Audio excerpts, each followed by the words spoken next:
नमस्कार, मैं हूं शुभम सिंह। अच्छी और सच्ची खबरों के सिलसिले की शुरुआत करते हैं। सबसे पहले खबर बीजेपी के राष्ट्रीय अधिवेशन की।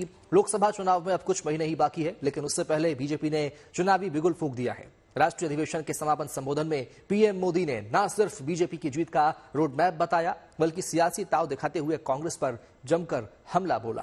आंखों से छलके सपने सच करके दिखलाए हैं, देश का परचम लहराकर आगे बढ़ते आए हैं। नई उमंग है, नई तरंग है, आशा के दीप जलाए हैं। वरना हर उम्मीद के बाद नए भारत की यही पुकार। फिर एक बार बड़ी एक दफा फिर एक बार मोदी सरकार। लोकसभा चुनावों के लिए बीजेपी ने शंखनाद कर दिया है। मोदी जी को जय श्री राम। लोकसभा चुनाव में अब कुछ ही दिन बचे हैं। उससे पहले भारत मंडपम में बीजेपी का 2 दिन का राष्ट्रीय अधिवेशन हुआ, जिसमें मैराथन मंथन का दौर चला। प्रधानमंत्री बने हैं वो समय समय पर। राष्ट्रीय अधिवेशन का उद्घाटन बीजेपी अध्यक्ष जेपी नड्डा ने किया और समापन पीएम मोदी के संबोधन से हुआ। भारत माता की। पीएम मोदी ने अपने संबोधन में जीत का रोड मैप भी बता दिया। सही साथी हैं। आज विपक्ष के नेता भी एनडीए सरकार 400 पार के नारे लगा रहे हैं।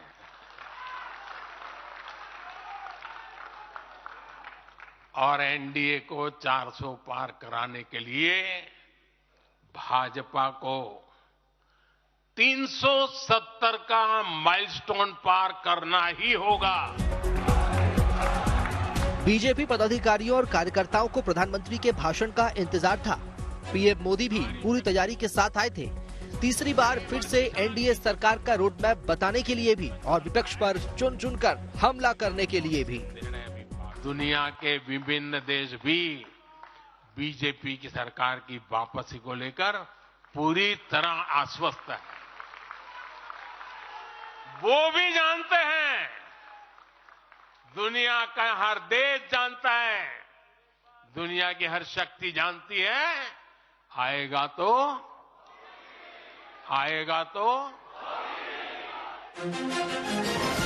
पीएम मोदी ने एनडीए 400 पार का लक्ष्य रखा है और बीजेपी के लिए 370 सीटों का टारगेट सेट किया।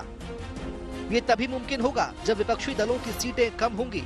यही वजह है कि पीएम मोदी अपनी हर रैली, हर संबोधन में कांग्रेस और इंडिया गठबंधन को सीधे निशाने पर ले रहे हैं। कांग्रेस अस्थिरता की जननी है। कांग्रेस परिवारवाद की जननी है। कांग्रेस भ्रष्टाचार की जननी है और कांग्रेस तुष्टीकरण की भी जननी है।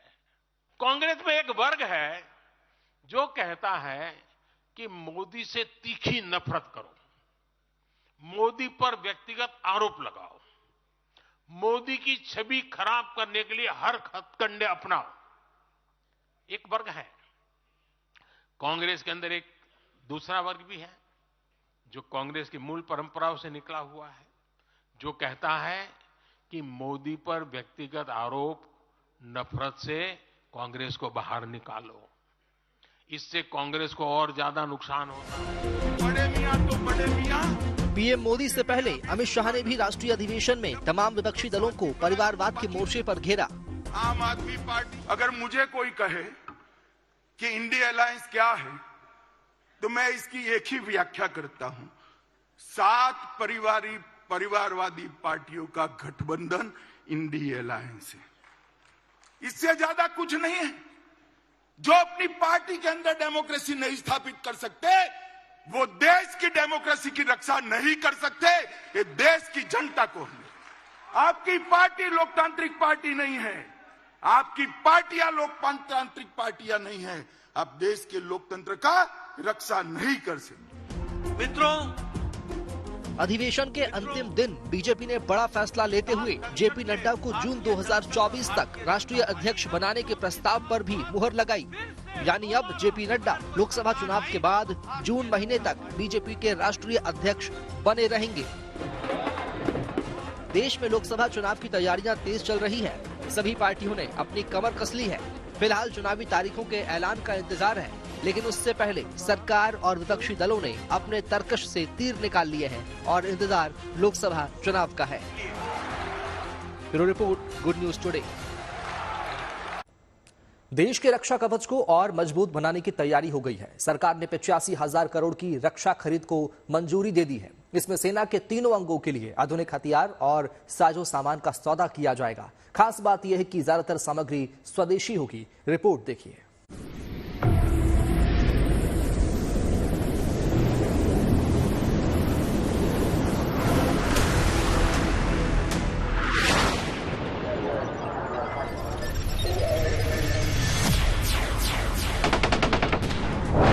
जमीन से आसमान तक, सरहद से समंदर की गहराइयों तक, जल, थल और नभ में हर मोर्चे पर देश की सामरिक शक्ति बढ़ने जा रही है।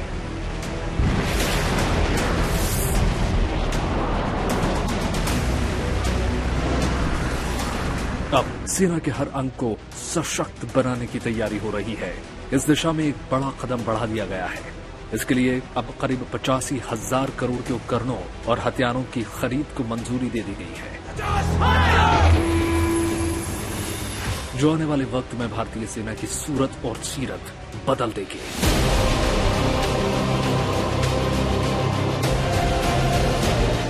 खास बात यह है कि इसमें ज्यादातर खरीद स्वदेशी वेंडर्स से होगी, लिहाजा सेना में आत्मनिर्भरता की झलक मिलेगी। इसमें सबसे खास है थल सेना के लिए होने वाली खरीद। थल सेना के लिए canister launched anti armour loiter munition system खरीदा जाएगा। इसके अलावा भूकंपीय सेंसर वाली 45,000 नई पीढ़ी की एंटी टैंक माइनस की भी खरीद होगी। सिर्फ जमीन पर ही नहीं, बल्कि समुद्री सरहदों की सुरक्षा के लिए भी खास उपकरणों और हथियारों की खरीद होगी। नौसेना के लिए 48 भारी वजन वाले टॉर्पीडो खरीदे जाएंगे। ये टॉर्पीडो 6 कलवारी यानी स्कॉर्पियन क्लास पनडुब्बियों में लगाए जाएंगे। इसके अलावा 24 anti submarine MH-60 Romeo helicopter खरीदे जाएंगे। नौसेना के जहाजों को खतरों से बचाने और शत्रु पनडुब्बियों का पता लगाने वाले एक्टिव टोड एरे सोनार की भी खरीद होगी।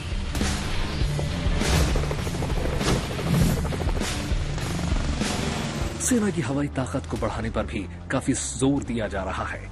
खासतौर से सरहदी इलाकों में निगरानी और कार्रवाई के लिए वायुसेना को आधुनिकतम प्रौद्योगिकी से लैस करने की तैयारी है।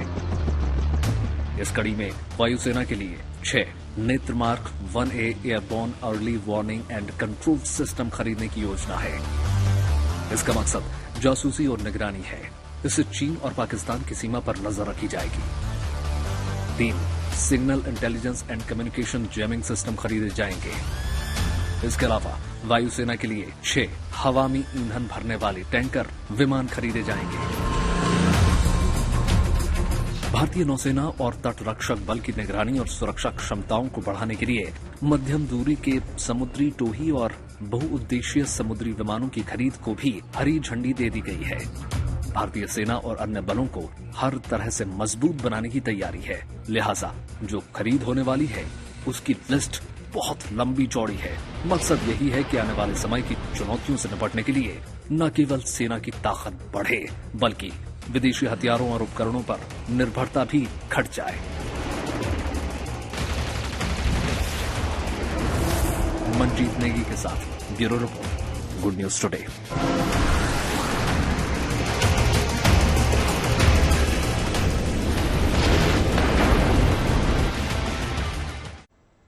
हम आपको दिखाने जा रहे हैं खबर उस महाअभ्यास की जो कल से शुरू हो रहा है। भारतीय नौसेना की ओर से मिलन 2024 का आयोजन किया जा रहा है, जिसमें 51 देशों की नौसेनाएं भाग लेने वाली हैं। खास बात यह है कि इस अभ्यास में जहां एक और भारत को अपनी सामरिक ताकत दिखाने का मौका मिलेगा, वहीं दूसरी ओर दुनिया के देशों को एकजुट करके एक साथ लाने की वह क्षमता भी दिखेगी, जिसकी झलक G20 जैसे मंच पर दिखी थी, क्योंकि इस अभ्यास में अमेरिका, रूस, ईरान जैसे देश भी भाग ले रहे हैं, जिनकी आपस में बनती नहीं है। चीन, पाकिस्तान के लिए ये खतरे की घंटी है।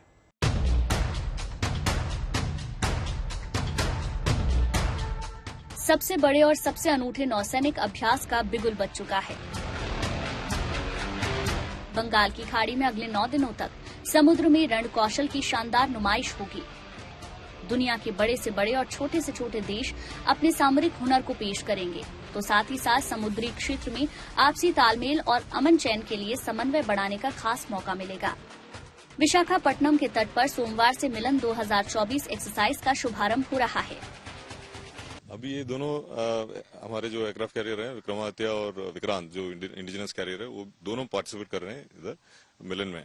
तो मिलन में इस बार काफी कंट्रीज भी हैं, 50 कंट्रीज से नेवल रिप्रेजेंटेटिव्स आए हुए हैं, 18 शिप्स आए हैं, एक एयरक्राफ्ट भी आ रहा है बाहर से, और हमारे बाकी शिप्स भी होंगे। तो ये एक्सरसाइज सबसे बड़ा नेवल एक्सरसाइज होगा जो भारत में कर रहे हैं। ये अभ्यास इस मायने में बेहद खास है कि इसमें 2, 4 या 10 नहीं, बल्कि 51 देशों की नौसेनाएं हिस्सा ले रही हैं। भारत की मेजबानी में होने जा रहे इस विशाल नौसैनिक अभ्यास में अमेरिका शामिल है। अमेरिका का अर्लेबर्ग क्लास का गाइडेड मिसाइल डिस्ट्रॉयर युद्धपोत USS हल से इस अभ्यास में भाग लेने विशाखापट्टनम पहुंच भी चुका है। अमेरिका से तनाव के बावजूद रूस की मौजूदगी मिलन 2024 में दिखेगी। वहीं भारत से तनाव के बावजूद मालदीव इस अभ्यास में भाग लेने जा रहा है और हूती विद्रोहियों की हमलावर हरकतों के बावजूद ईरान और यमन भी शामिल होंगे। लेकिन भारत के धुर विरोधी पाकिस्तान और चीन इस नौसैनिक अभ्यास से बाहर हैं, जबकि ब्रिटेन, ऑस्ट्रेलिया, फ्रांस जैसे यूरोप के बड़े देशों से लेकर बांग्लादेश, म्यांमार और थाईलैंड जैसे एशिया के देशों की सेनाएं इस अभ्यास में शरीक हो रही हैं। वहीं ब्राजील और पेरू जैसे दक्षिण अमेरिकी देश भी इस अभ्यास में हिस्सा ले रहे हैं। Milan 2024, as you've seen in the presentation, is a much more inclusive event. It's extended we started with the Southeast Asian neighbors, but it's extended to the littoral, and now we've gone on beyond that. And as you saw, we had countries participating from the Pacific Islands, Papua New Guinea, Timor-Leste, we have Fiji on the west coast of Africa, we have Gabon, Tonga, we even have the Canadians coming in this time, so much larger participation.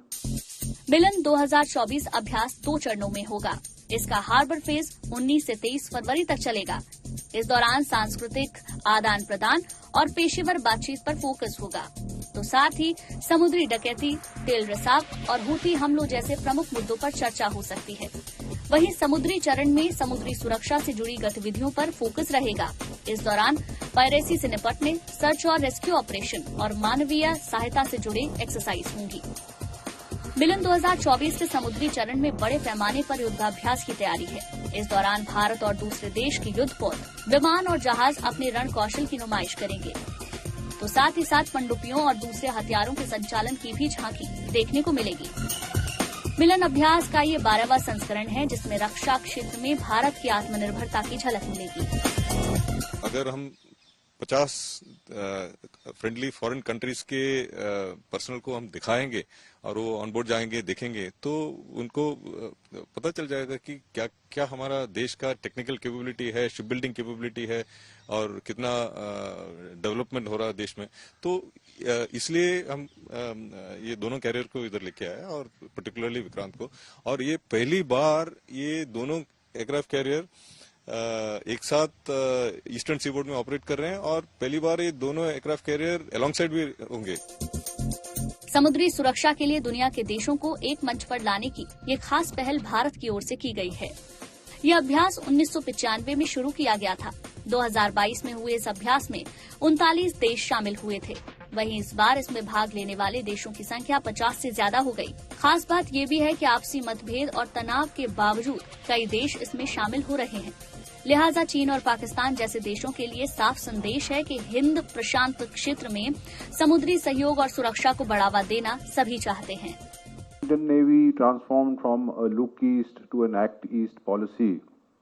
What has happened in the subsequent editions of Milan, there's been a gradual increase in the participation. And as we have connected over the years with more and more countries, they have been more and more willing to participate and add to the numbers of Milan. मिलन 2024 अभ्यास रक्षा उद्योग में भारत की बढ़ती भागीदारी का भी गवाह बनेगा। इस अभ्यास के दौरान टेक एक्सपो MTEX 24 का आयोजन किया जा रहा है, जिसमें डिफेंस सेक्टर की भारतीय कंपनियों को दुनिया के सामने अपने प्रोडक्ट पेश करने का मौका मिलेगा। मंजीत नेगी के साथ bureau report, good news today. और दूसरे टेस्ट में रोहित ब्रिगेड ने इतिहास रच दिया है। राजकोट में टीम इंडिया ने टेस्ट इतिहास में रनों के लिहाज से अपनी सबसे बड़ी जीत दर्ज की है। टीम इंडिया ने सीरीज के तीसरे मुकाबले में इंग्लैंड को 434 रनों से हराया। भारत के लिए यशस्वी जायसवाल ने दोहरा शतक जड़ा, जबकि रोहित शर्मा और रविंद्र जडेजा ने मैच की पहली पारी में शतक लगाए। टीम इंडिया ने पहली पारी में 445 और दूसरी पारी में भारत ने 430 रन बनाकर डिक्लेयर की थी, लेकिन इंग्लैंड की टीम पहली पारी में 319 और दूसरी पारी में 122 रन पर सिमट गई। जडेजा ने मैच में कुल 7 विकेट लिए और पहली पारी में 112 रन की शतकीय पारी भी खेली, जिसके लिए उन्हें प्लेयर ऑफ द मैच का अवार्ड मिला। इस मैच में यशस्वी जायसवाल ने नाबाद 214 रन बनाए। इसके अलावा अपना पहला टेस्ट खेल रहे सरफराज ने दोनों पारियों में अर्धशतक जड़ा। आज बहुत अच्छा रहा, इंडिया ने बहुत अच्छी गेंदबाजी की और बहुत मजा आया। पूरा संडे एकदम मस्त गया। जायसवाल ने बहुत अच्छा खेला आज, बहुत ही मजा आया। यशस्वी जायसवाल ने 200 रन किए और 10 विकेट भी गिर गई। बहुत ही मजा आया और T20 जैसा माहौल लग रहा था, टेस्ट मैच जैसा कुछ लग ही नहीं रहा था। आज मैच देखने में बहुत मजा आया, बहुत ही हम लोगों ने एंजॉय किया। इंडियन के प्लेयर्स ने बहुत अच्छे से प्ले किया, हम लोगों ने बहुत एंजॉय किया। हमने तो ये सोचा था कि ये टेस्ट मैच 5 दिन चलेगा, पर जो इंडिया का परफॉर्मेंस रहा और बापू ने जो 5 विकेट ले लिए वो 4 दिन में ही खत्म कर दिया और ऐसा माहौल था कि जैसे T20 खेल रहे हैं इंडिया की पूरी टीम। और अब बात मौसम की। मौसम फिर से करवट लेता दिख रहा है। गर्मी भले ही दस्तक दे रही हो, लेकिन अभी और बारिश और बर्फबारी होने वाली है, क्योंकि एक बार फिर से वेस्टर्न डिस्टर्बेंस सक्रिय हो चुका है। रिपोर्ट देखिए।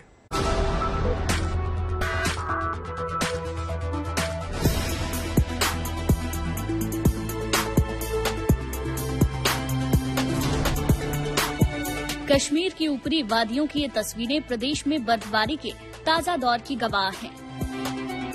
डाबर, गुरेज और तुलैल सहित बांदीपुरा के ऊपरी इलाके बर्फ से ढके हुए हैं। पूरे इलाके में बर्फ की मोटी चादर बिछी हुई है। सड़कें हों या मकान, दरख्त या दीवारें, सब कुछ बर्फ के आगोश में है।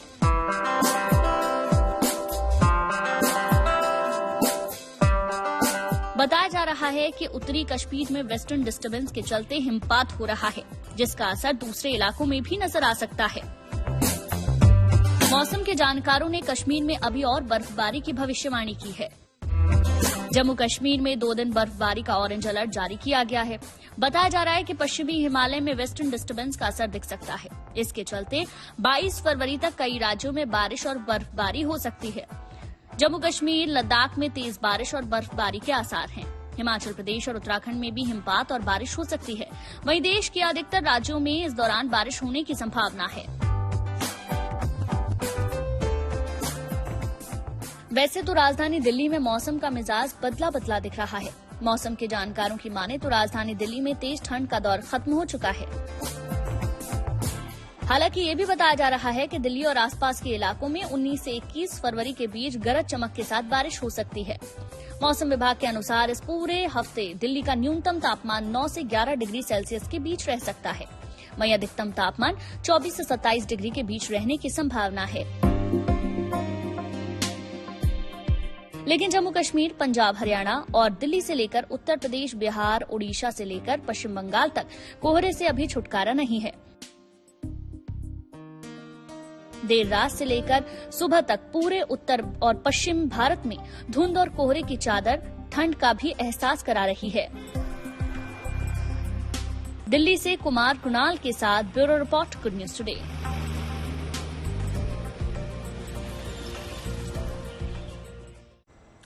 उत्तराखंड में मशहूर पर्यटन स्थल औली में इन दिनों पर्यटकों की जमघट लगी है। बर्फबारी के बाद यहां स्कीइंग और विंटर गेम्स के शौकीनों का तांता लगा है। हालांकि बर्फ पिघलने के कारण सैलानियों को अब ऊपरी इलाकों का भी रुख करना पड़ रहा है, लेकिन पूरे क्षेत्र में माहौल इतना खूबसूरत है कि आपको भी जाने की इच्छा होने लगेगी। रिपोर्ट देखिए।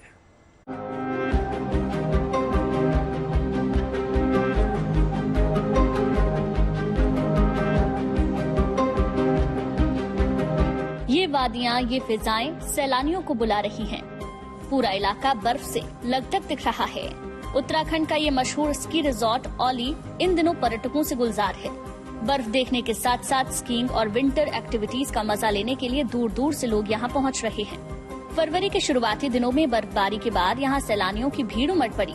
औली की वादियों का हसीन नजारा हर किसी को आकर्षित कर रहा है। ऐसे में यहाँ पहुँचे लोग माहौल का खूब मजा ले रहे हैं। अभी तक तो काफी एक्साइटेड हूँ, लोगों को देख रहा हूँ स्कीइंग करते हुए, तो काफी इंटरेस्टिंग लग रहा है। और बाकी स्केटिंग वगैरह में भी मजा आता है, तो काफी मजा आएगा। आनंद में ही है अगर बोला जाए तो। बहुत ही अच्छा वातावरण है यहाँ का, बहुत ही अच्छी डेस्टिनेशन है, स्की डेस्टिनेशन। इनफैक्ट पूरे वर्ल्ड की ही जो बिगनर्स हैं उनके लिए तो खासकर जो सर्विसेज प्रोवाइड करी जा रही है गढ़वाल मंडल विकास निगम द्वारा, वो टॉप नॉच है। तो काफ़ी अच्छी जगह है क्योंकि हवा भी इतनी फ्रेश होती है। हम लोग जब आते हैं शहर से तो एकदम फिटनेस की हालत खराब होती है, और अब आते आते यहाँ पे स्लोप में ऊपर नीचे करते करते काफ़ी सही हो जाता है। औली में इस वक्त स्कीइंग और विंटर गेम्स के कई कोर्स चलाए जा रहे हैं। हालांकि इस बार इस इलाके में बर्फबारी देर से हुई, जिसके कारण माहौल बदला हुआ है। लिहाजा लोगों को स्कीइंग के कोर्स के लिए ऊपरी औली में और आगे का रुख करना पड़ सकता है। अभी तो हमारे पास 14 डेज और 3 डेज और 7 डेज के कोर्स वाले हैं, जो कि कोई गुजरात से आए, कोई अहमदाबाद से आए, कोई देहरादून से है, कोई लोकल है। तो अभी तो कर ही रहे हैं, बट स्नो ज्यादा नहीं है हमारे पास अभी, तो इसलिए थोड़ा सा दिक्कत आ रही है। अभी 21 से भी हमारे पास कोर्सेज हैं। अब इसके लिए हमें ऊपर जाना पड़ेगा गोरसो की साइड में प्रॉपर ट्रेनिंग के लिए। इस बार औली में 1 महीना देर से बर्फबारी हुई, जिसका असर साफ दिख रहा है। साथ ही साथ बदलते मौसम के साथ बर्फ पिघलने भी लगी है। वैसे मौसम विभाग ने उम्मीद जताई है कि आने वाले 2 से 3 दिनों में फिर से पहाड़ों में बर्फबारी हो सकती है। ऐसे में औली में स्कीइंग के लिए आने वाले लोगों को फायदा होगा। Kamal Nain, Silodi, Auli, good news today. साफ आसमान में सितारे तो आपने बहुत देखे होंगे, लेकिन आज हम आपको दिखाने जा रहे हैं आसमान में सैकड़ों लालटेन की जगमगाहट। चीनी नए साल के आगाज के मौके पर ताइवान में किस तरह उत्सव मनाया गया, देखिए इसकी एक झलक।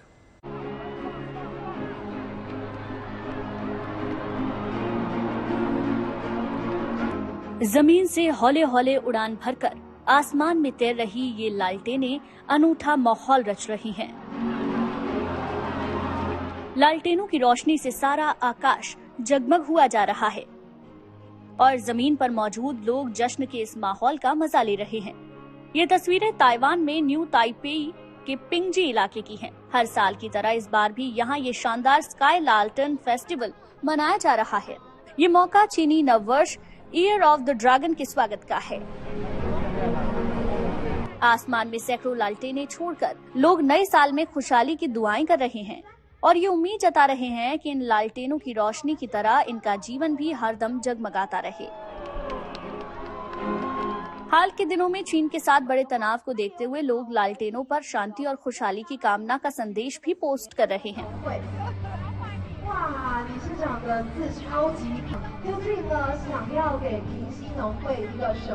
जमीन से आसमान की ओर बढ़ रही ये लालटेनें ताइवानी जनता के हौसलों की उड़ान हैं, जो चीनी दबाव के बावजूद अपना स्वतंत्र वजूद बनाए रखने की कोशिश में जुटी हैं।